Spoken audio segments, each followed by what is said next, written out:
उससे भी उससे भी जल्दी ये टॉपिक हो जाएगा, ऐसा है।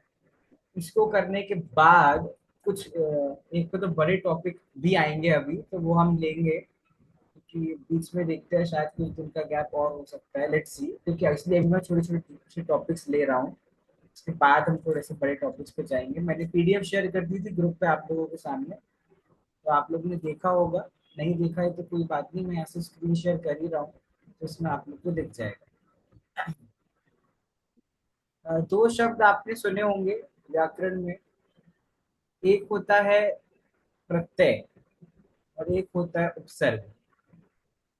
और देखिए, कोई भी साधारण या नॉर्मल सा शब्द होता है, ठीक है, उस शब्द का कोई मीनिंग होता है, राइट। लेकिन प्रत्यय वो हैं जो शब्द के बाद में लगते हैं, और उपसर्ग वे हैं जो शब्द के पहले लगते हैं। तो उपसर्गों के लगने से किस तरह से शब्दों का अर्थ बदल सकता है, और उपसर्ग एक्चुअल में है क्या, वो बात, उसके बारे में एक पैराग्राफ आप लोग के सामने वो हम पढ़ेंगे, उससे आपको क्लियर होगा। बस इतनी बात आपको समझनी है कि मूल शब्द जो है, मेन शब्द जो है, उनके पहले, बाद में नहीं। कई बार लोग कंफ्यूज होते हैं कि शब्द के बाद में, शब्द के बाद में जो लगता है वो प्रत्यय है, और प्रत्यय हम आगे जाकर के पढ़ेंगे। अभी हम, हमारा विषय प्रत्यय नहीं है। अभी हम उपसर्ग पढ़ेंगे, और उपसर्ग जो है वो शब्दों के पहले लगते हैं, वो चीज हमको देखना है। चलिए, यहाँ से रीड करवाते हैं किसी से, तो रीड करते हुए फिर उसका मीनिंग करेंगे। हाँ स्वाति जी, ये पैराग्राफ आपको दिख रहा है, इसको एक बार रीड करना चालू कीजिए, उपसर्गों के जुड़ने से यहाँ से।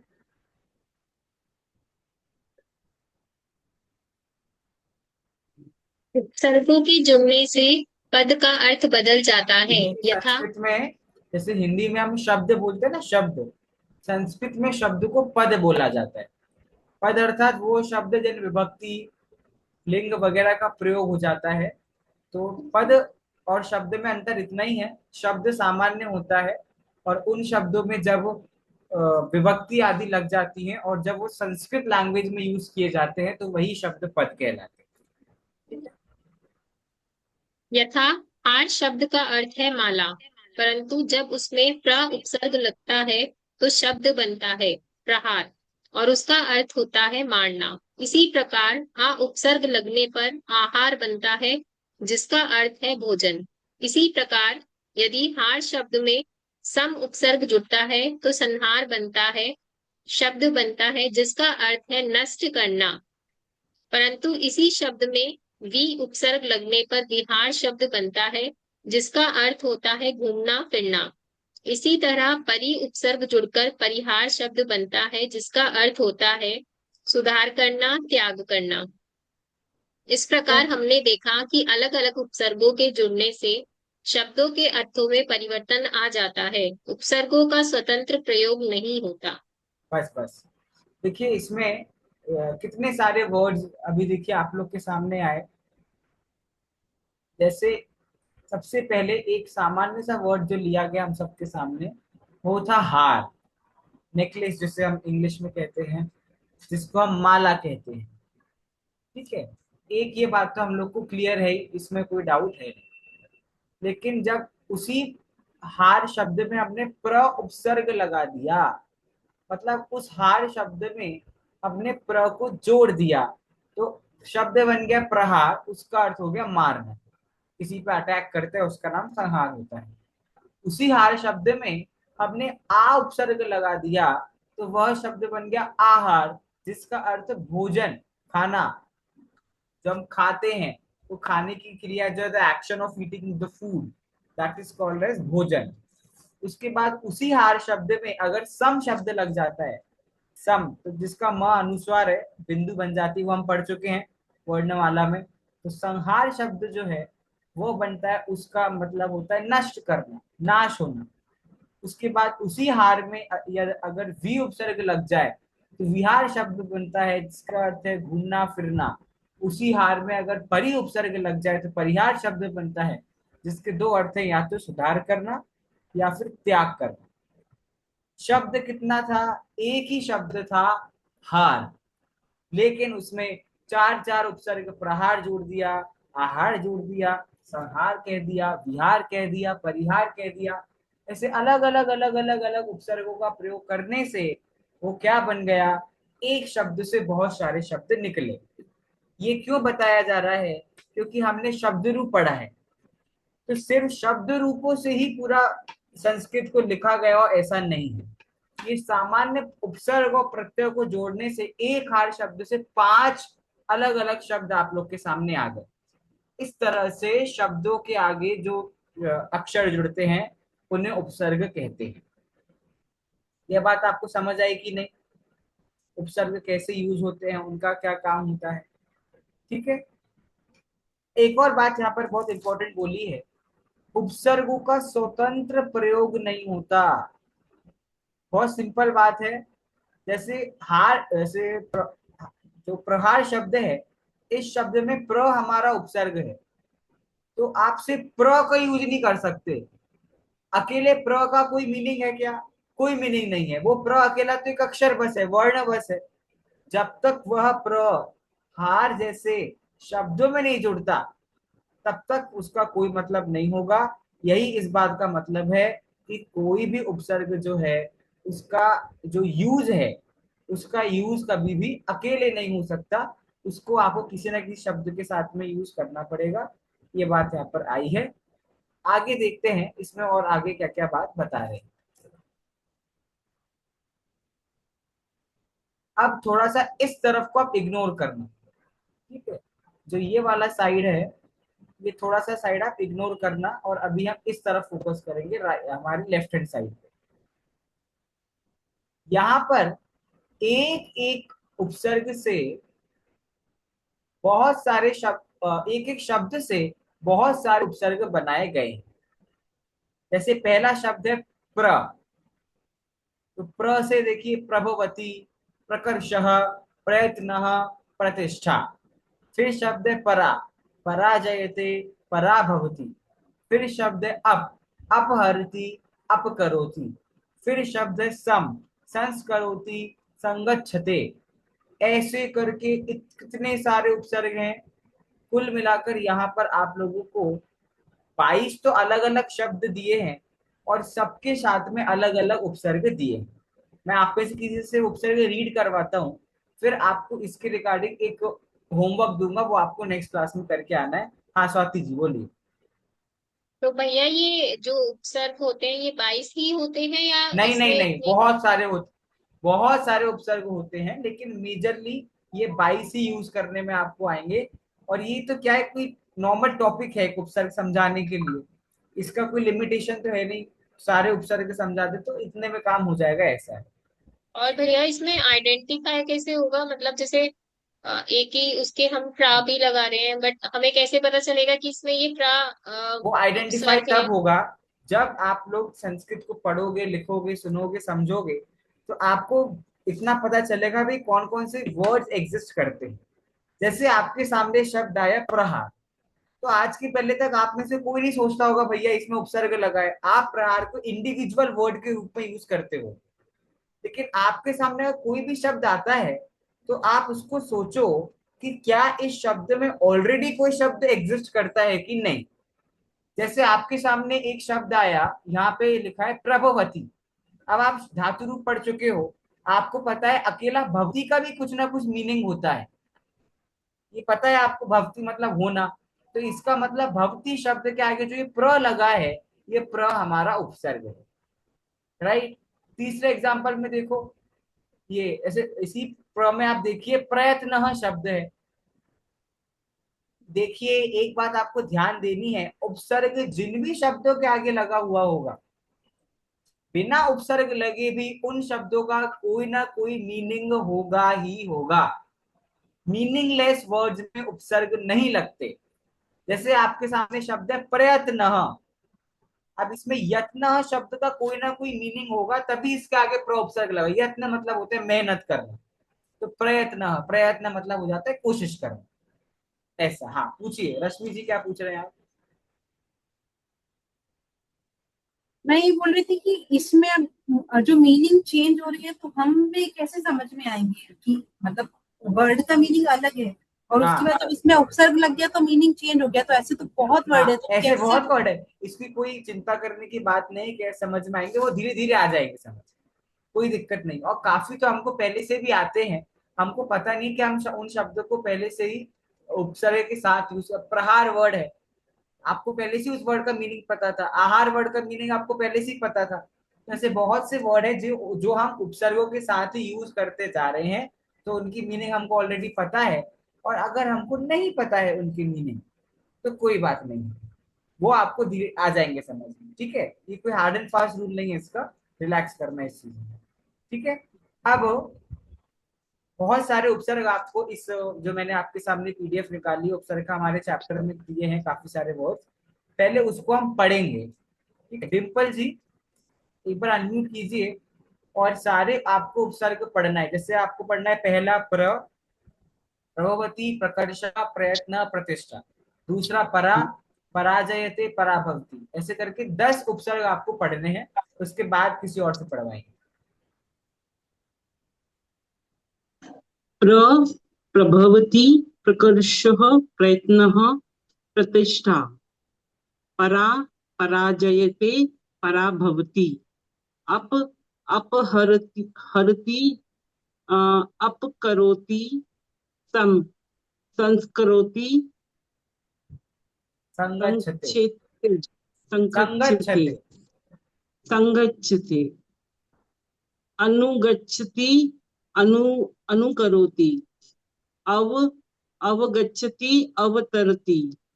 निर, निर्गच्छति, निराकरोति। निम, निष्कारणम, निस्सरति। अच्छा इसमें आपको डाउट हुआ होगा कि यहाँ पे जो दुस्ताज्य। एक सेकंड एक सेकंड एक सेकंड, ये निस है और इसका निश कैसे हो गया, है ना। तो ये हमारा अगला टॉपिक जो है संधि, अगला तो नहीं लेकिन बहुत जल्दी एक टॉपिक हम पढ़ेंगे संधि का, उसमें आपको क्लियर हो जाएगा वो सब। कुछ ऐसे नियम होते हैं कि भाई इस शब्द के बाद में अगर ये शब्द आ गया तो वो शब्द कन्वर्ट हो जाएगा।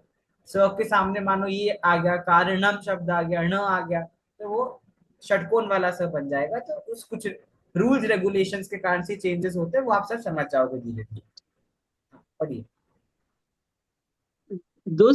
दुस्ताज्यः, दुष्प्रयोजनम, दुर, दुर, दुर्बोध्य, दुर्लभ। Very good. चलिए इसके बाद रोशनी जी पढ़िए 11 to 22, ये आपको पढ़ना है उपसर्ग। सब लोग ध्यान से पढ़ो ताकि आपको एक बार पता तो चले कि शब्द किस तरीके से हमारे सामने आए, तो वो कैसे हम पता कर सकते हैं उपसर्ग के साथ है या नहीं। पढ़िए 11th नंबर से। विजयते, विहरति। अंग, अंग, आंग, अंग, आकंठम। आकंठम, आजीवनम। अब ये भी देखो आंग का आक कैसे हो गया, आजीवनम कैसे हो गया, तो ये सब समझ आ जाएगा, अब बता देंगे आपको। हाँ, आगे। नि, निगतै, निपतति। अधि, अधिराजते, अधिसेते। अति, अतिवाद, अत्याचार। सु, सु, सुपुत्रेण, सुशोभ्यते। उत, उड्डयते, उत्पतित। अभि, अभिगच्छति, अभ्यागत। प्रति, प्रत्यु, प्रत्युपकार, प्रत्यवदत। परि, परित्याज, परित्यजामि, परिवर्तनम। उप, उपगच्छति, उपहरति। अपि, अपि दधाति।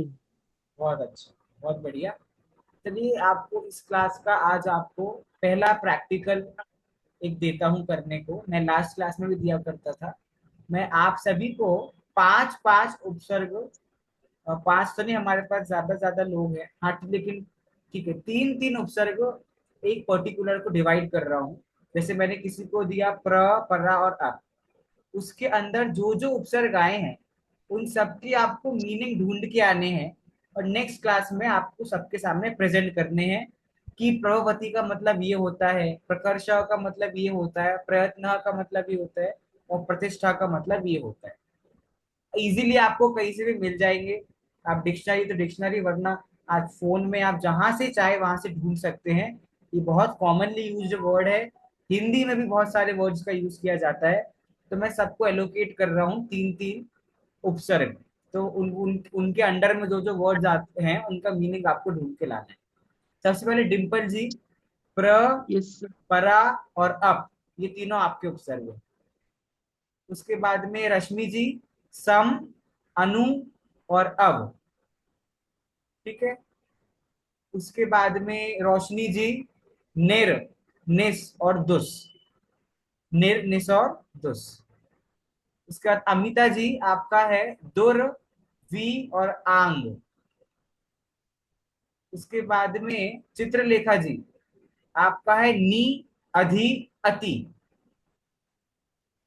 उसके बाद सेजल जी आपका है सु, उत और अभी। पल्लवी जी आपका है प्रति, परि, उप। और रचना जी आपको ढूंढ के आना है अपी, जो 22वें नंबर का एक दिया गया है अपी। बाकी जो बच गए, आप बचे नहीं हो, आपके लिए मेरे पास और भी होमवर्क है, वो मैं दूंगा। ठीक है। चलिए, हाँ, जिनको नहीं मिले वो नेक्स्ट क्लास मतलब के पहले पहले ग्रुप पे शेयर कर दीजिएगा कि हमारे ये उपसर्ग है और हमको इनका अर्थ नहीं मिल रहा है। तो फिर जिनको नहीं प्रैक्टिकल मिला है उनका काम ये है, जैसे I can see Pinal ji, I can see Swati ji, और एक दो लोग शायद और नहीं मिले जो मेरे से हट रहे हैं। तो आप लोगों की ड्यूटी है ग्रुप पे जो भी वो आते हैं उपसर्ग जो नहीं मिल रहे हैं, तो आप लोगों को उनको ढूंढ के लाना है। तो जिनको नहीं मिल रहा है किसी भी वर्ड का मीनिंग, वो आप ग्रुप पे डाल दीजिए बिफोर ट्यूसडे। तो फिर नेक्स्ट क्लास में बाकी जो हमारे दो लोग हैं, स्वाति जी और पीनल जी, वो उसको ढूंढ के आएंगे। हाँ, सीजल जी बोलिए। सर इसमें जितने मीनिंग है उसका ही इसमें जितने शब्द है उसका ही मीनिंग ढूंढना है। हाँ हाँ हाँ, जो जो शब्द आपके अंडर आ रहे हैं उनके आपको मीनिंग ढूंढने हैं। चलिए, अब एक दो काम और कराते हैं। आपको ढूंढने का मीनिंग तो दे दिया, लेकिन सिर्फ इतने उपसर्ग होते ऐसा नहीं है। लेकिन आप ढूंढ के लाएंगे तो आप लोग उसको कर भी पाएंगे काम। वो ऐसा काम करना है, जब नेक्स्ट क्लास में आप लोग मीनिंग बताएंगे तो किसी और को उस सेंटेंस को यूज करके, एक उस वर्ड को यूज करके एक सेंटेंस बनाना है। जैसे सेजल जी ने किसी वर्ड का मीनिंग बताया, तो then I will ask Dimple ji की आप इस उपसर्ग वाले शब्द का यूज करके सेंटेंस बनाएंगे।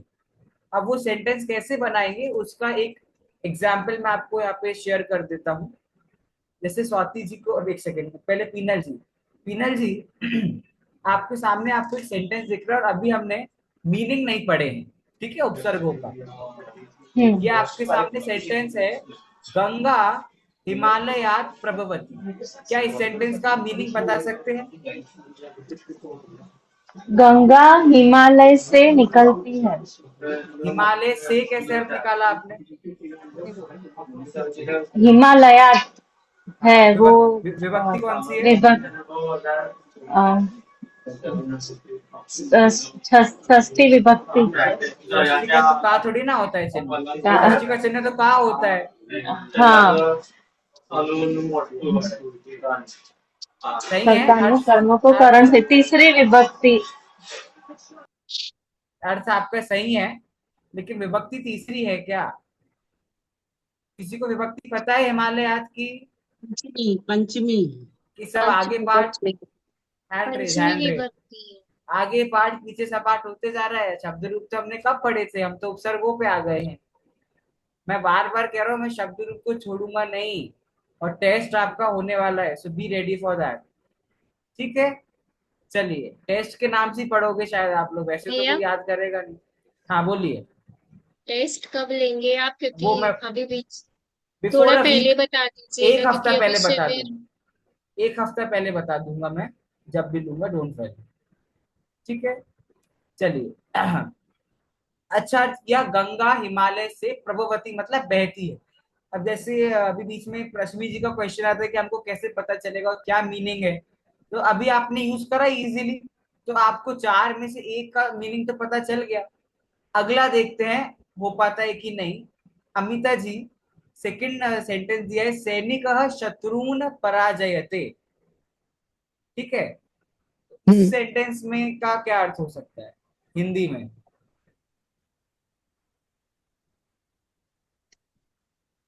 सैनिकों ने शत्रु का पराजय किया शायद। हाँ, सैनिकों ने शत्रुओं को पराजित किया। ठीक हम्म। है, पराजयते। अब जैसे हमारे हम्म। सामने सेंटेंस भी है, वो चलो अभी तो हमने पढ़ लिया कि पराजयते एक उपसर्ग वाला सेंटेंस है। पर हम्म। मान लो हमारे सामने हमें नहीं पता होता और हमको कोई पकड़ने को बोले, जैसे अध्यापक छात्रम संस्करोति, कि भाई इस सेंटेंस में आपको पकड़ना है कि इस सेंटेंस में उपसर्ग वाला वर्ड कौन सा है, तो इजीली हम पकड़ सकते हैं कि भाई अध्यापक में को तोड़ नहीं सकते, टूटेगा नहीं। छात्रम को चाहे तो ये टूटेगा नहीं, इसका तो हमने शब्द भी पढ़ा है। संस्करोति एक ऐसा वर्ड है कि इसको हम चाहें तो तोड़ सकते हैं, क्योंकि तोड़ने के बाद जो वर्ड बचेगा उसका कुछ ना कुछ वैलिड मीनिंग निकलेगा। संस्करोति को तोड़ने के बाद वर्ड निकल रहा है करोति, और करोति का ऑलरेडी एक मतलब होता है। क्या मतलब होता है करोति का? मतलब करना। तो इसका मतलब संस्करोति एक ऐसा वर्ड है जिसमें उपसर्ग लगा हुआ है। तो करोति हमारी क्रिया है और सन उसके आगे उपसर्ग लगा हुआ है। तो जब हम प्रैक्टिस करते हैं और हमारे सामने कोई सेंटेंस आता है, तो इजीली हम पकड़ सकते हैं कि उपसर्ग वाला वर्ड कौन सा है, और उसका मीनिंग भी हम सेंटेंस के अकॉर्डिंग निकाल सकते हैं। अब आपको पराजयते का वर्ड का मीनिंग नहीं पता होगा, लेकिन जैसे ही आपके सामने सेंटेंस आया, सैनिक शत्रुन पराजयते, तो आप इतना सेंस यूज करके लगा सकते हो कि भाई पराजयते है, शत्रु है, सैनिक है, तो सैनिक शत्रु को हराते हैं, पराजित करते हैं। तो इस सेंटेंस का मतलब क्या हो सकता है कि सैनिकों ने शत्रु को पराजित किया। तो आपको मतलब नहीं पता था पराजयते वर्ड का, लेकिन सेंटेंस में इनबिल्ड होने के कारण से उस वर्ड का मीनिंग आप बता पाए। ठीक है, हाँ स्वाति जी बोलिए। भैया आपने जैसे बोला इसमें करोति वर्ड है, लेकिन अगर आप देखें तो सम तो सा के ऊपर बिंदी में निकल हाँ जाएगा, फिर तो सा हाँ बच जाएगा आधे वाला, हाँ, वो कहाँ ये जाएगा? गलत, ये गलत आ गया यहाँ पर, एक सा एक्स्ट्रा यहाँ गलत आ गया। ये एक्चुअली सम के आगे संस करोति ऐसा आ गया है। सम करोति भी सही है और संस करोति भी सही है, दोनों सही है। ठीक है, ठीक है। इतने। अब देखो आपके पास तीसरा सेंटेंस है, चौर धनम अपहरति। पल्लवी जी, सेंटेंस का क्या मतलब होगा? चौर धनम अपहरति। चोर धन को अ, धन का अपहरित, अपहरण मतलब बस चोरता है। चुराते हैं। ठीक हम्म। है, सिंपल इज दैट। सो ऐसा कोई जरूरी नहीं है कि आपको हर वर्ड का मीनिंग पता ही हो। जैसे सेंटेंस में वर्ड का इनबिल्डेशन होता है, आप अपने आप उसको पकड़ सकते हो। ठीक है, लाइन से सारे सेंटेंस आप देख सकते हैं, 99% सेंटेंस आपको समझ में आ रहे हैं।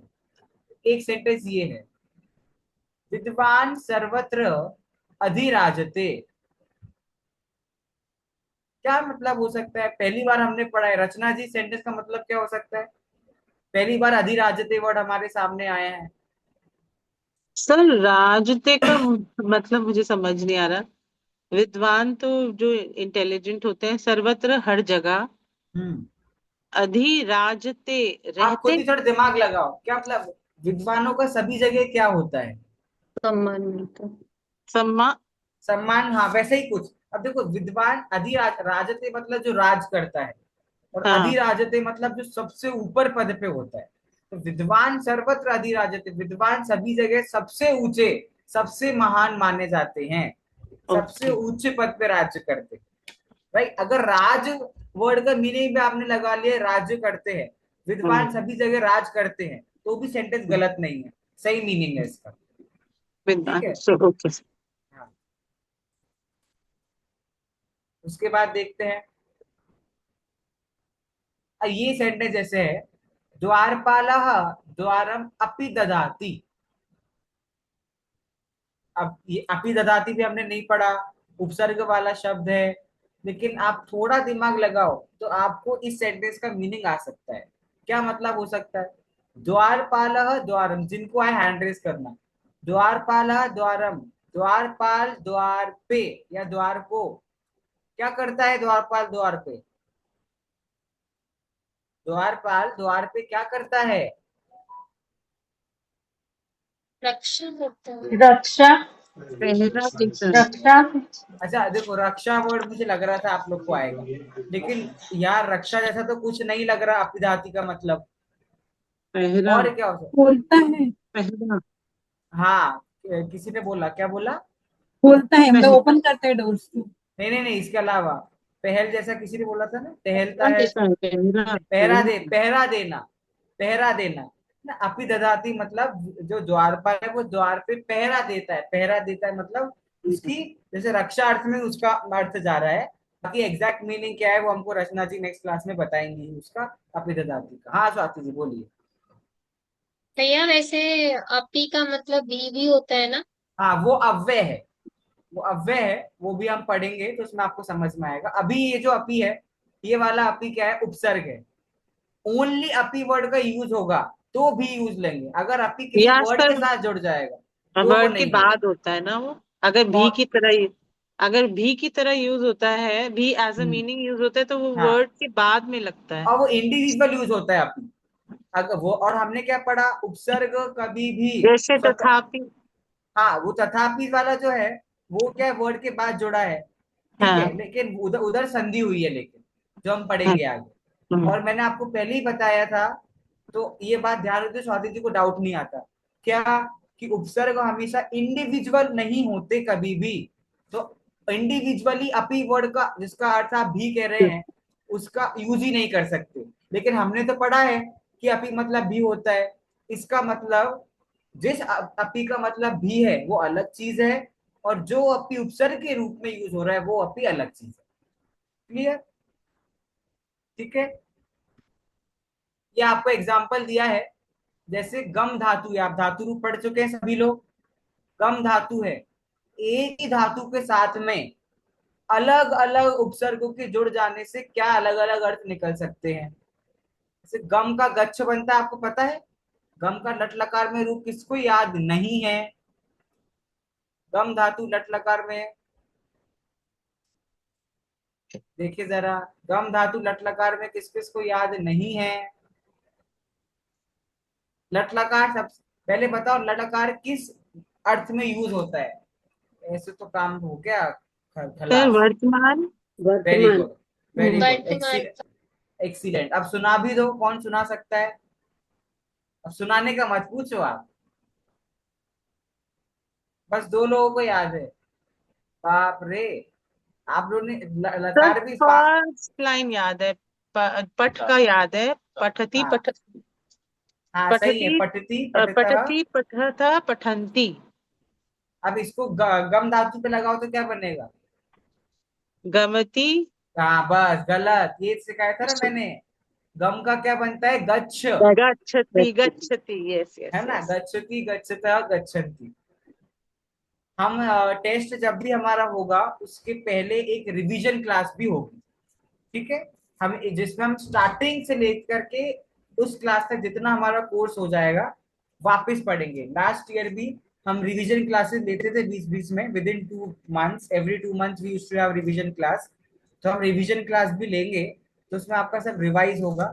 लेकिन आप लोग खुद से भी रिवाइज करो तो काम चलेगा, ठीक है? तो जैसे अभी हमने देखा, गम का गच्छति बन जाता है। अब उस गच्छ के सामने अलग अलग उपसर्ग लग जाए, मानो आ उपसर्ग लग गया तो आगच्छति, इसका मीनिंग हो जाता है क्या? आना। अगर आपका गच्छति के आगे उप उपसर्ग लग गया, उपगच्छति मतलब पास जाना। गम के आगे अनु लग गया तो अनुगच्छति, पीछे जाना। और अब लग गया अवगच्छति मतलब समझना। बात समझ आई कि नहीं? मतलब उपसर्ग को हम छोटा मोटा चीज समझते हैं, लेकिन उपसर्ग छोटी मोटी चीज नहीं है। उपसर्ग के होने से पूरा अर्थ बदल जाता है। चलिए, एक्सरसाइज अभी हम करते हैं क्लास में, क्योंकि हमारे पास टाइम भी है। और नेक्स्ट क्लास के लिए ऑलरेडी मैंने आपको होमवर्क दे दिया है, तो आप लोग ये अभी करेंगे, और सिंपल है। देखिए आपको जो शब्द दिया है यहाँ पर उसका उपसर्ग बताना है, ठीक है, उसकी धातु बतानी, मतलब जो शेष बचेगा, राइट, और क्रियापद मतलब वो जोड़ने पर कैसे बनेगा वो बताना है। नहीं मतलब उपसर्ग जो आपने आगे जोड़ा, धातु मतलब मूल शब्द जो उसका है, और क्रियापद मतलब जो उसमें क्रियापद बचेगा वो आपको बताना है। चलिए पहला एग्जांपल आप लोग के सामने जो है, उत्तिष्ठतु। उत्तिष्ठतु कौन बताएगा, क्या उपसर्ग है, क्या धातु है? पहले की टाटा फिश तो नहीं हो गई? उत्त इष्ट इष्टतु।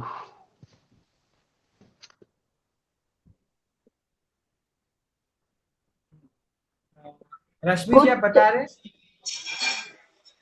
एक सेकंड, रश्मि जी हाँ, बता रहे? सर्ग है उत, धातु है तिष्ठ और क्रियापद है तिष्ठति। Excellent, very good. उत आपका उपसर्ग है, तिष्ठ धातु है, और क्रियापद उत्तिष्ठतु। कौन सा लकार है ये, कुछ बता सकते हैं? लकार, लोट लोट लकार। लकार है ना, शाबाश। लोट तो लकार। आप इसका, इस वर्ड का मीनिंग बता दो, उत्तिष्ठतु का मतलब क्या हो सकता है, पता है कुछ? तिष्ठ मतलब तो पता होगा, तिष्ठ, चलो मैं बता, तिष्ठ मतलब मतलब होता है बैठना, बैठना। बैठना। उत्तिष्ठतु मतलब ऊपर उच्च स्थान पर बैठना। खड़े होना, नहीं खड़े होना, खड़े हो ठीक है, खड़े हो जाओ, उत्तिष्ठतु, ऐसा। ठीक है, हमारे जो संस्कृत टीचर थे वो आके हमको ऐसे ही बोलते थे, तिष्ठतु उत्तिष्ठतु, ऐसा। चलिए अगला क्वेश्चन है आप लोग के सामने, निर्गच्छन। सर, मुझे क्रियापद समझ नहीं आया। क्रियापद मतलब वही जोड़ के जो बन रहा है, जो उत्तिष्ठतु लिखा हुआ है ना, द वही वही। वर्ड, फुल या वर्ड। या अच्छा। और उसका एक और अर्थ ये हो सकता है कि आप उसको अलग अलग लकारों में कैसे यूज करेंगे। उत्तिष्ठतु लोट लकार में है, तो अगर आपको लट लकार में बनाना है तो क्या बनेगा, उत्तिष्ठति, राइट। उत्तिष्ठता। और अगर आपको उसको रिट लकार में बनाना है तो क्या बनाएंगे, उत्तिष्ठन्ति, ऐसे करके। चलिए अगला है निर्गच्छन। तोड़िए इसको, कितने लोग तोड़ सकते हैं, हैंड रेस करते जाइए। हाँ पल्लवी जी आप बताइए इसका आंसर। हाँ, हैंड डाउन निर्गत। एक second, just a second, sorry sorry, just a second, I would like everybody to just down their hands, hands down कर लीजिए। मैं रैंडम किससे ही पूछूं क्योंकि आज का टॉपिक तो बहुत ही इजी है, तो बता सकते हैं। हाँ over to you Pallavi ji. हाँ जी, निर्गच्छन तो निहि और गच्छन, तो गच्छन मतलब जाना, निर्गच्छन मतलब आवागमन, मतलब आना जाना जो क्रिया होती है वो। ठीक है, अब मैं मीनिंग पे अभी करेक्ट या रॉन्ग नहीं बोलूंगा क्योंकि मीनिंग पे तो नेक्स्ट टाइम डिस्कस करने वाले हैं। निहि उपसर्ग है या निर उपसर्ग है? वो मुझे नहीं समझ में, मैंने निहि इसके लिए किया कि वो र आधा होता है तो। हाँ तो हमको तो हाँ, आधा ही चाहिए ना, क्योंकि र तो व्यंजन है, व्यंजन तो ओके आधा ही होगा, तो निर उपसर्ग है विथ हलन। ओके ठीक ओके। है, निर उपसर्ग है। और गच्छन जो आपने बोला, गच्छ, गच्छन भी नहीं पल्लवी जी। हाँ, गच्छ, गच्छ धातु। हाँ, और उस गच्छ भी नहीं, गच्छ का मूल धातु गम है, गम। राइट, तो ये गम, और फिर उसका निर्गच्छन बन गया। चलिए, अच्छा हाँ ठीक है, चलिए निस्सरतु, ये बताएंगे अमिता जी, कैन यू आंसर दिस, निस्सरतु? बाकी लोग लिख लीजिए क्योंकि ये एक्सरसाइज मैं आपको करवा नहीं रहा हूँ, अलग से होमवर्क नहीं दे रहा हूँ, तो साथ साथ में लिख लीजिए तो प्रैक्टिस हो जाएगा। हाँ अमिता जी। उपसर्ग निर है और ओके, धातु शायद सरतु है। लेकिन सर, निस्सरतु में र का है। निस निस निस ठीक है, निस निस है चलेगा। उपसर्ग। ओके, धातु पता नहीं है, सरतु जैसा सुना नहीं है हाँ कहीं। सरतु, सरतु मतलब आप समझ सकते हैं ये भी लोट लकार है। ठीक है, ठीक है। अब ये इसका भी जो अभी दो लोग रह गए थे ना हमारे, उनको इसमें से होमवर्क दूंगा मैं अभी। जो वर्ड का सरतु है, सरतु वर्ड का हमको मीनिंग पता नहीं चल रहा, तो कितने दिए हैं, 10, 11, 12, 13, 14, 15। हाँ सरतु तो, शायद समथिंग लाइक मूवमेंट होगा, जैसे हाँ सरिता होती है। तो जो रह गए थे, एक तो स्वाति जी, और एक पीनल जी। तो 7 क्वेश्चंस होमवर्क जो ये एक्सरसाइज हम कर रहे हैं, इस साथ में आपको पता करके आना है इन वर्ड्स का मीनिंग क्या है, ठीक है। From the exercise that we are doing right now, 7 Swati ji, next 7 Pinal ji, ठीक है। चलिए हाँ आगे बढ़ते हैं। अगला क्वेश्चन है संवदंती। सेजल जी लिख रहे हो कि नहीं? बाकी लोग लिखते रहो, ऐसा टेबल बना लो कॉपी में। हाँ संवदंती का बताइए। सर इसमें सम शाबाश, सम। और वदंती। हाँ, वदंती का धातु क्या होता वद है? हाँ अ, वद, वद, ठीक वद। है। तो सम उपसर्ग है, पद द हलंत के साथ आपका धातु है, और क्रियापद इन्होंने संवदंती यूज करा है। इसके रूप चला सकते हो आप लट लकार में? सेजल जी चलाइए। वदंती का सर। संवदंती का। सम अच्छा, पूरे संवदंती का। हाँ हाँ।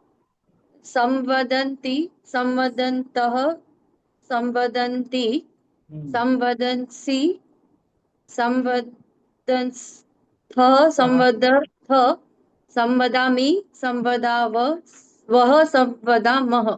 एक्सीलेंट, वेरी गुड, बहुत बढ़िया। चलिए पांचवा उपसर्ग शब्द है प्रत्यवदत। हाँ डिम्पल जी बताइए प्रत्यवदत। थोड़ा सा ध्यान लगाना, ठीक है, तो आ जाएगा। इसमें एक्चुअली संधि हुई है, तो आपको प्रॉपर पकड़ में आएगा नहीं शायद, फिर भी बताइए क्या प्रति लगता है आपको? प्रति उपसर्ग उपसर्ग है।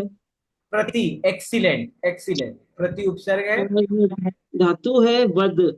अब देखो वध तो ठीक है, ये जो य आया है ना, य यहाँ पर संधि यह है, तो ये य हो जाएगा अ, क्योंकि अवदत्। य का कुछ तो करना पड़ेगा, तो य अ हो जाएगा, तो प्रति उपसर्ग है।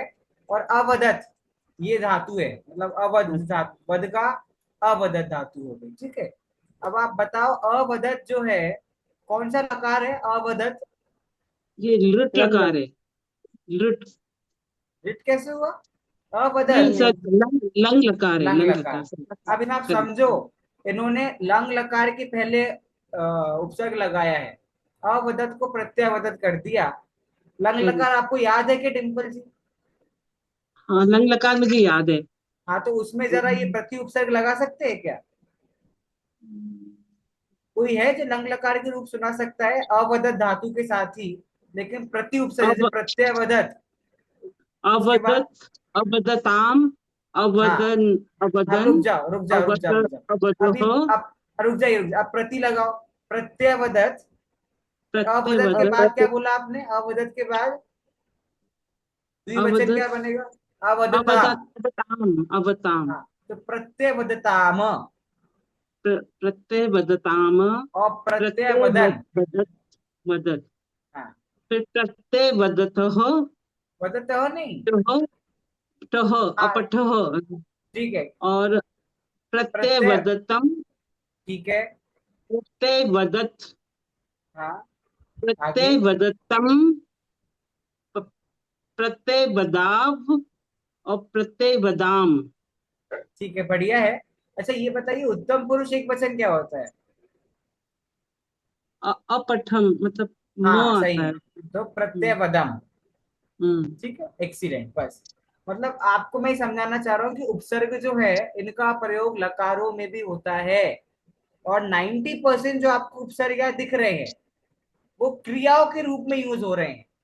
सब ध्यान दीजिए, जो धातु रूप हमने क्रियापद के रूप में पढ़ी है, जिन धातुओं का यूज क्रिया के रूप में होता है, ये जो शब्द है इसका मतलब धातुएं उपसर्ग के साथ भी यूज हो सकती है। हमेशा होंगी ऐसा रूल नहीं है, लेकिन इनके पास फ्रीडम ये है कि उपसर्ग वाले शब्द जो होते हैं वो धातु रूप के रूप में प्रयोग किए जा सकते हैं, ठीक है। बहुत बढ़िया डिम्पल जी। सुशोभते। हाँ सुशोभते, अ, रचना जी आप बता सकते हैं सुशोभते इसमें कौन सा लकार है, कौन सा उपसर्ग है? सर सु तो उपसर्ग है, एक्सीलेंट, शोभ इसका धातु है। ठीक है। लकार कौन बस सा है ये? लकार, लकार मैंने कोई याद नहीं बता किया सकता सर। है? मैंने आपको अलग से लिखवाए थे, ते एते अंते, से एते ध्वे, ए आवहे आमहे, मैंने आपको ये लिखवाया था प्रॉपर, ते एते अंते। हाँ पल्लवी जी बता रही, बताइए थोड़ा सा, इसलिए नोट्स इंपॉर्टेंट है। मैं जवाब नहीं दे रही हूँ, मैं हाँ एक प्रश्न है, ये जो हाँ प्रत्यवदत्त है ना, तो हाँ उसका मतलब क्या होगा हाँ। प्रत्यवदत्त का? वो देखो, वैसे तो अगली क्लास में मैंने बताने को कहा, फिर भी बता देता हूँ। वदत मतलब तो है बोलना, हाँ, ठीक है। और प्रति है, जैसे हम प्रति कहते हैं, प्रति मतलब उनके लिए, तो उनके सामने बोलना या उनके लिए बोलना, प्रत्ययवदत, ठीक है। अभी तो बहुत तो सारे आपको। इसमें हाँ अ का कोई कारण नहीं, इसमें अ से कुछ मॉडिफिकेशन नहीं होता है ना, नहीं अवदत्त हो नहीं, गया ना जो। अवदत तो शब्द है ही, लेकिन जब प्रति उपसर्ग लगेगा तो ई और अ जब मिल जाते हैं तो वो य बन जाते हैं, ठीक है। और वो कैसे बनते हैं, वो संधि है, वो हम पढ़ेंगे आगे, ठीक है। और बाकी अभी जिन भी वर्ड्स का आपको मीनिंग नहीं आए तो डोंट वरी, हम नेक्स्ट क्लास में सारे मीनिंग डिस्कस करने वाले हैं, तो वो हो जाएगा। हाँ, रचना जी बताइए, सुशो किसी को समझ आया? ते एते अंते से एते ध्वे, आपने ये लिखा है कि कॉपी में? मतलब सभी लोग से पूछ रहा हूं मैं, आपने लिखा नहीं तो ऐसा मत बोलो यार। मैंने लिखवाया था आपको, ते डैश एते डैश अंते डैश से। किसी को मिला अपने नोट्स में? मैं वापस आज, हाँ स्वाति जी बोलिए, बाकी लोग के लिए वापस मैं ग्रुप में भेजने वाला हूँ, देखना मैंने बताया था। हाँ स्वाति जी बोलिए। भैया ते इतने लट लकार में बताया था हाँ, आपने। और आत्मने पद में बताया था ना, दो प्रकार के लकार है, परस्मई और आत्मने। हमने पढ़ा तो परस्मई पद के लकार ही है, लेकिन सिर्फ मैंने आपको एक एग्जाम्पल दिया था लट लकार का, आत्मने पद का। तो ये जो सर मिल सुशोभन, गया, नोट्स में मिल गया। मिल गया। हाँ, हाँ। आपने मेरी लाज रख ली, ठीक है। सर प्रथम पुरुष था ते एते हाँ अंतो, बस। मध्यम पुरुष था से आवेह आमेह, और उत्तम पुरुष था से आवेह आमह। हाँ, मध्यम पुरुष है से एथे आ, द्वे, से से एते एथे द्वे। द्वे, हाँ ठीक जी, है। हाँ जी। उत्तम पुरुष है ए आवहे आमहे, हाँ। ठीक है। चलिए बढ़िया, ठीक है। आप एक बार वो देख देख के इसके रूप चला सकते हैं क्या, सुशोभते के? हाँ जी। चलाइए। सुशोभते, सुशोभेते, हम्म, सुशुभन्ते, शोभन्ते। शोभनते, हाँ जी, सुशोभनते। हाँ जी। सुशोभते, सुशोभते, सुशोभे, शोभे द्वे। द्वे, द्वे, हाँ जी। And then सुशोभद्वे, सुशोभद्वे। सुशोभद्वे। हाँ, देन शुभ शुभ शु सॉरी सुशोभे, सुशोभे। सुशोभावहे, मतलब हाँ सुशोभ है उसके आगे। सुशोभावे, हाँ, सुशोभामे।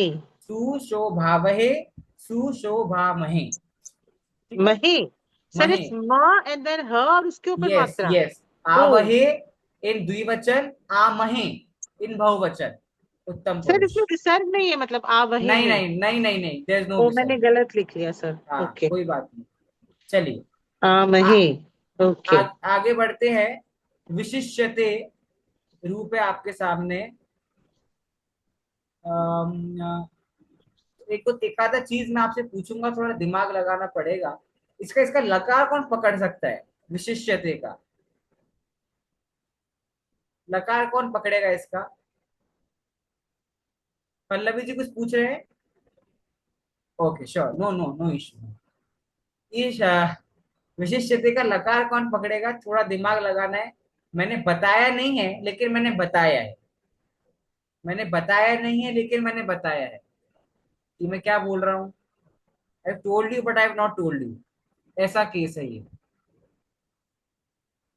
कौन सा लकार हो सकता है विशिष्यते, जो 7वें नंबर का आपका है? हाँ सेजल जी, आपने पकड़ा क्या? सर ये अभी आपने बताया वही ते हाँ हाँ, वो ते लट लकार वो नहीं है ये, लट लकार नहीं नहीं है, है। लेकिन आप जा सही रहे हो, लेकिन जा सही रहे हो। रश्मि जी, नहीं, मुझे भी जैसा, वही लगा था, आत्मने पद नहीं का आपको लकार लगा है। गलत नहीं है, चलो मैं आपको एक चीज समझ, जैसे जब हम परस्मै पद की बात करते हैं, परस्मै पद का लट लकार बनता है पठति, ठीक है। और रिट लकार क्या बनता है? पठिष्यति। हाँ वैसे ही अगर हाँ आत्मने विशेष पद का लकार बन रहा है शोभते, लट लकार, तो आत्मनेपद का रिट लकार क्या बनेगा? शोभिष्यते, राइट। हम्म तो हम्म विशिष्यते कौन सा लकार हो गया? रिट लिट लकार हो लकार। गया, लेकिन बस ग्रेट लकार। आत्मनेपद का हो गया, क्योंकि हमने पढ़ा है लट लकार में जब इष्यते जुड़ जाता है, राइट, ये हम्म ई की मात्रा और ये श जुड़ जाता है, तो वही लट लकार कौन सा लकार बन जाता है? ऋट लकार बन जाता है। अब चाहे वो आत्मनेपद का रूप हो, चाहे परस्मै पद का रूप हो। बात समझ आई सबको? Rachna ji, is it clear? Okay, sure. आप पूछा करो बिंदास, किसी को भी नहीं समझ आए, ठीक है? तो विशिष्यते आपका ऋट लकार हो गया ऑफ आत्मनेपद। हाँ रश्मि जी। ये किस किस में आत्मनेपद लगेगा, उसकी कुछ मतलब कि कुछ नहीं मेन नहीं, वर्ड्स? ऐसा कुछ नहीं, वो तो हमको पकड़ना पड़ता है, जैसे हम पकड़ते हैं ना, जैसे हम पकड़ते हैं लकार, वैसे पकड़ में आ जाता है, कोई बात। ठीक है, इसका मैं ही बता देता हूँ। वी उपसर्ग है, शिष्य आपका धातु है, और विशिष्यते हमने देख लिया, रिट लकार का आत्मनेपद है। Amita ji, do you want to ask something? Yes please. या, ये आत्मा ने परस्पर जो है ना, फिर से मुझे जरा ब्रीफ कुछ में नहीं है। बताइए। लकार दो तरीके से चलते हैं, आत्मनेपद और परस्मै पद। धातु रूप हमने जो पढ़े हैं ना, हमने क्या है, परस्मै पद के धातु ही स्टडी कर रहे हैं। बस मैंने आपको एक लट लकार का एग्जांपल दिया था आत्मनेपद का, राइट। ते एते अंते। अब ये रूल है, अगर किसी भी लट लकार में इष्यति हम जोड़ देते हैं तो वो रिट लकार बन जाता है। अगर आत्मनेपद का लट लकार शोभते है, तो आत्मनेपद का रिट लकार क्या पड़ेगा? तो हमें उसमें क्या जोड़ना पड़ेगा? इष्यते जोड़ना पड़ेगा। तो शोभते क्या बनेगा? शोभिष्यते, राइट। शोभते क्या बन जाएगा? शोभिष्यते बन जाएगा ना इष्यते जोड़ने पर। तो वही हम्म आत्मनेपद में लट लकार कौन सा लकार हो गया इष्यते जोड़ने के बाद? कृत लकार हो गया। तो विशिष्यते में इष्यते जुड़ा हुआ है, और क्योंकि वो उसमें ते आ रहा है जैसा लट लकार के आत्मनेपद में आता है, इसलिए ये विशिष्यते आत्मनेपद का रूप हो गया। लेकिन इसमें इष्यते है, इसलिए ये लट लकार नहीं है, ऋट लकार है। हम्म। ठीक है। इसमें सर फिर वन थिंग, धातु धातु क्या है विशिष्यते में? हाँ वही मैं भी पूछ रही थी, क्या सेम क्या शब्द कि क्या? क्यों हम सर मूल शब्द फिर शिष्य नहीं है इसमें, मूल धातु शब्द। शिष्य है, धातु तो शिष्य ही है। पर इष्यते तो आपने ऐड किया, लाइक शोभिष्यते बोला या विशिष्यते हाँ बोली, तो हाँ इसमें हाँ। क्या होगा? नहीं नहीं, इसमें तो चलो, इसमें तो ठीक है, इसमें तो चलो शिष्यते जैसे है ना, तो इसमें तो चलो इसको तो हम लट लकार ही मान ले रहे हैं, शिष्यते। ठीक है, हाँ, ये अच्छा आपने ध्यान दिया, इसमें ई और शब्द ऑलरेडी लगा हुआ है, तो ये तो लट लकार ही हो जाएगा आत्मनेपद का। लेकिन जिन धातुओं में नहीं है, उनमें लगाते हैं अगर, तो वो रिट लकार हो। टेक्निकली आपको आत्मनेपद के दो रूप आ गए, अब लट लकार भी समझ आ गया और रिट लकार भी समझ आ गया। और जहां तक बात विशिष्यते की है, तो ये अच्छा आपका ध्यान वहां पे गया, तो ये हम लट लकार में मान लेंगे। Very good. ठीक है, अगला है अन्वकरोत।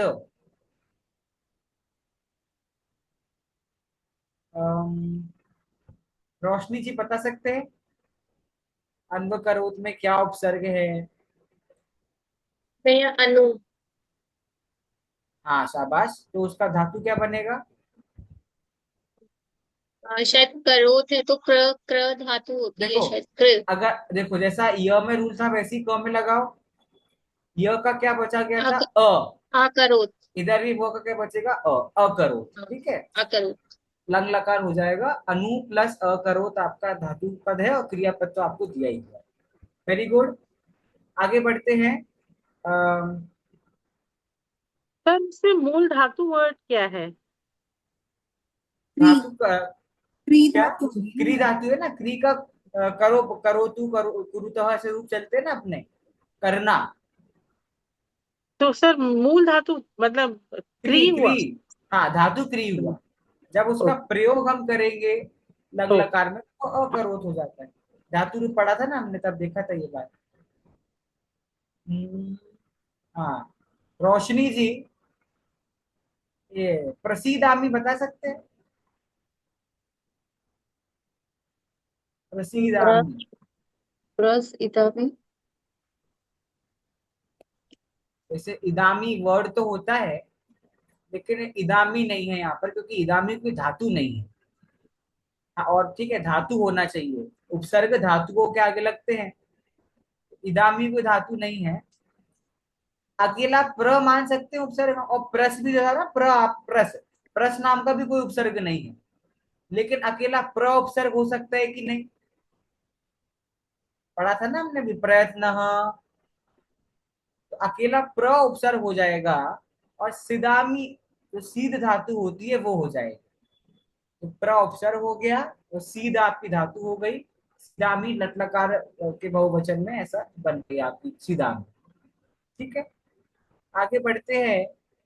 और सुनीता जी, अवागच्छत। सर अव उपसर्ग हुआ वेरी गुड, और अगच्छत धातु। एक्सीलेंट, बस हो गया। अब उपसर्ग है और अगच्छत, क्योंकि यस, देखिए वो है ना, इसमें वाह है, तो अब उपसर्ग हो जाएगा, और अव इसमें और आपकी अगच्छत। मात्र आगच्छत। ठीक है, अब आगच्छत, बढ़िया। उपविशामः, उपविशामः दिया हुआ है यहाँ पर। उपविशामः का उपसर्ग क्या हो जाएगा, सिंपल है, दिख ही रहा है। उप आपका उपसर्ग हो जाएगा, और विषामः आपका विष धातु। होनी चाहिए धातु, तो विष उसमें आमः जोड़ा है, विषामः बन गया है। चलिए पीनल जी, अब आप बताइए, उथास्यामः।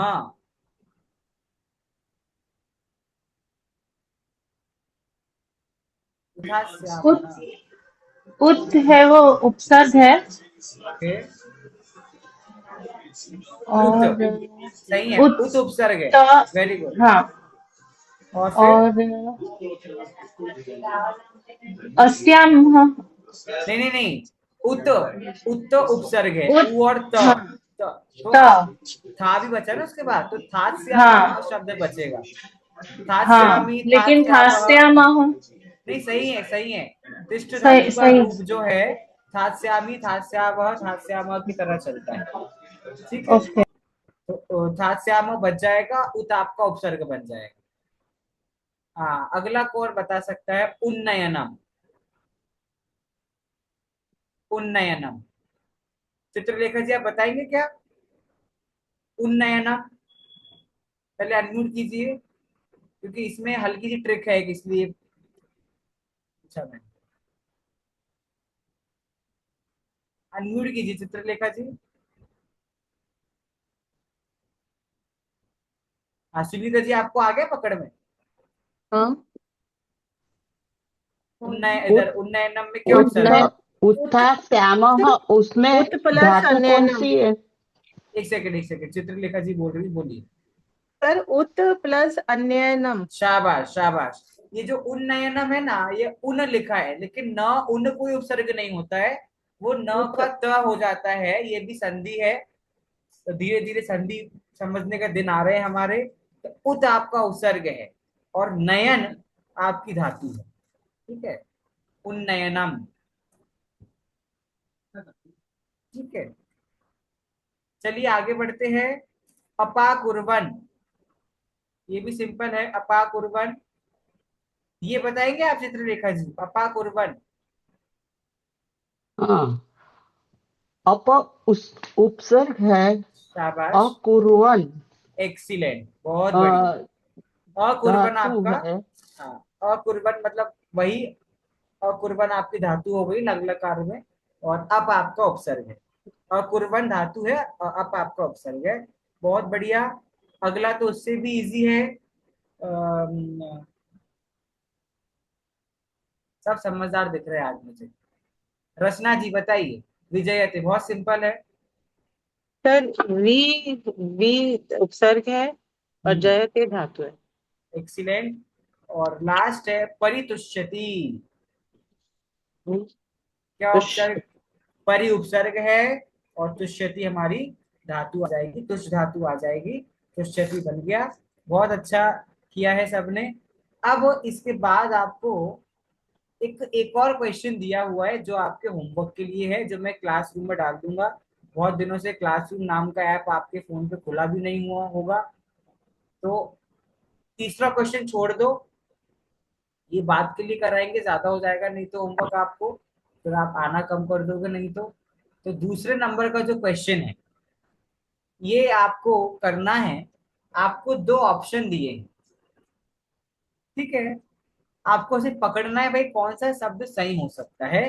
प्रासीदतु शब्द सही बनेगा या प्रसीदतु बनेगा, उपहरति सही बनेगा कि अपहरति बनेगा, अनुकुर्वंती सही बनेगा कि अन्वकुर्वंती सही बनेगा। तो ये आप तब कर पाओगे जब आपने हमने रीड करे थे ना उपसर्ग इतने सारे 22। तो जिन्होंने अच्छे से रीड करे होंगे वो अच्छे से कर पाएगा ये वाला क्वेश्चन। क्योंकि कई बार ऐसा हो सकता है कि प्रासीदतु आप उपसर्ग लगा दो तो सेंटेंस गलत हो जाए। प्रासीदतु तो कोई शब्द हो, आपका भैया नहीं हमने तो उपसर्ग लगाया है सीधु में प्रा उपसर्ग। तो प्रा नाम का तो कोई उपसर्ग ही नहीं होता है, प्र नाम का उपसर्ग होता है। तो प्रसीदतु सही होना चाहिए। अभी हमने जस्ट पढ़ा प्रसीदतु, तो ठीक है। तो आप लोग को जो पर्सनल होमवर्क दिया है वो भी आपको करके आना है। और सेकंड नंबर का क्वेश्चन मैं क्लासरूम पे डाल दूंगा, वो भी आपको क्लासरूम पे अपलोड करना है। इन दो क्वेश्चंस के साथ हम मिलेंगे ऑन ट्यूसडे एक नए टॉपिक के साथ। हाँ सुनीता जी कुछ पूछ रहे हैं क्या?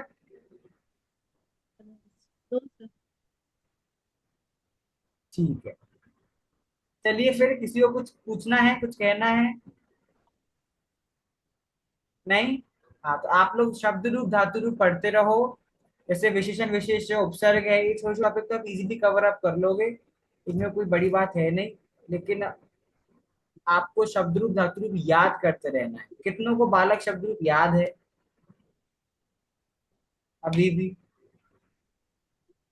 गड़बड़ काम। मैं आपको एग्जाम कैसा है वो तो बाद में बताऊंगा, लेकिन मैं एग्जाम 3 फॉर्मेट में लेता हूँ। एक रिटन एग्जाम, एक ओरल एग्जाम और एक लिसनिंग एग्जाम। और इन सब के मिलकर फिर आपका परसेंटेज आता है। ओरल में आपको बोलना पड़ेगा संस्कृत में जो मैं आपसे पूछूंगा वो। लिसनिंग में आपको संस्कृत की वीडियो दिखाएंगे, उसके रिलेटेड कुछ क्वेश्चन आंसर्स आपको आएंगे, वो आपको सुनना है ऑडियो ट्रैक, और वो सुन के आपको आंसर करना है। और फिर एक प्रॉपर अपना जो रिटर्न टेस्ट होता है वो तो होता ही है। कितने लोग डर गए? रोशनी जी, अपने तो घर की बात है, अपन आपस के लोग हैं। 2-4 नंबर कम भी आएगा तो कुछ उसमें नुकसान है क्या? कोई प्रॉब्लम है क्या? किसी को पता चल रहा है कि दुनिया वालों को? इट्स ओके, आप लोग इस एज में आकर सीख रहे हो, that's the biggest achievement you guys are doing. तो वो करते रहिए। बाकी मैं तो हूं यहाँ पर, जो आपको डाउट हो वो हम साथ में क्लियर कर लेंगे, ठीक है। और 2-4 नंबर कम आने से अगर हमारी संस्कृत स्ट्रांग होती है तो why should we not give that 2-3 marks, right? कोई नेशनल लेवल का एनटी एग्जाम तो है नहीं कि लीक हो जाएगा, हमारे घर की बात है, ठीक है। दैट विल हम कर लेंगे। तो आप पढ़ते रहो शब्द रूप धातु रूप, लेकिन एग्जाम पर्पज से मत पढ़ो। क्योंकि हमको आगे संस्कृत टीकाएं देखनी है आचार्यों की, हमको गाथाएं समझनी है, हमको कलश समझने हैं, हमको क्या कहते हैं छंद समझने हैं। तो हमको जब उस लेवल तक जाना है तो हम छोटे मोटे टेस्ट से डरेंगे क्या? और जब हमारी संस्कृत का कोर्स पूरा हो जाएगा तो उसके बाद मैं खुद आपको सामने से ऑफर रखूंगा कि आपसे जो लोग संस्कृत में प्रॉपर आचार्य के छंद वगैरह सीखना चाहते हैं वो सब आ सकते हैं मेरे साथ। मैं रेगुलर जो क्लास लेता हूँ उसमें हम संस्कृत के छंदसी अर्थ करते हैं, और हम समय सार कलश कर रहे हैं राइट नाउ, जो पुराने बैच के बच्चे थे उनके साथ मिलके। तो जब आप लोग रेडी हो जाएंगे तो आपको भी हमारे साथ हम ले लेंगे and we will learn all together, ठीक है। हाँ स्वाति जी बोलिए। बेटा मुझे पूछना था, जो वृक्ष है वो पुल्लिंग में आता है कि नपुंसकलिंग में आता आप है? बताओ, मैंने आपको क्या ट्रिक बताई है पकड़ने की? वृक्ष के और रूप कैसे चलेंगे? वृक्ष, वृक्षो, वृक्ष, राम हाँ की तरह ही। नहीं, अच्छा तो फिर वो वृक्षाणी नपुंसक। नपुंसकलिंग हुई ना, वृक्षम वृक्षे वृक्षाणी, या वृक्षः वृक्षो वृक्षः, क्या होता है मैंने सही? उसमें मतलब किया तो वही था, मैं जब प्रैक्टिस कर रही थी, लेकिन जब मैंने गूगल पे देखा था ना तो वो बोलता है कि पुल्लिंग है, तो मैं हम्म। इसीलिए डाउटफुल हो गई। हाँ तो उसके शब्द रूप देखो, अगर उसके शब्द रूप पुल्लिंग में आ रहे हैं तो वो शब्द पुल्लिंग ही है, ठीक है। वृक्षः वृक्षो वृक्षाः तो पुल्लिंग हो गया ना, ऐसा। हाँ उसमें ऐसे ही आ रहा था। हाँ जैसे ये था कि यह पेड़ बहुत बड़ा है, तो इसमें हम लिखेंगे यह तो मतलब एषः, अब वृक्षः लगाएंगे कि हाँ फलम पुल्लिंग वृक्षम पुल्लिंग पुल्लिंग लगाएंगे? पुल्लिंग पुल्लिंग पुल्लिंग वृक्ष पुल्लिंग। ठीक है। ठीक है, चलिए मिलते हैं ऑन ट्यूसडे। आप लोग होमवर्क करके आओ और थोड़ा थोड़ा पढ़ते रहो, थोड़ा थोड़ा, ज्यादा नहीं पढ़ना, मस्ती करना, ठीक है। चलिए सभी को जय जिनेन्द्र। जय जिनेन्द्र। जय हिंद। जय हिंद। जय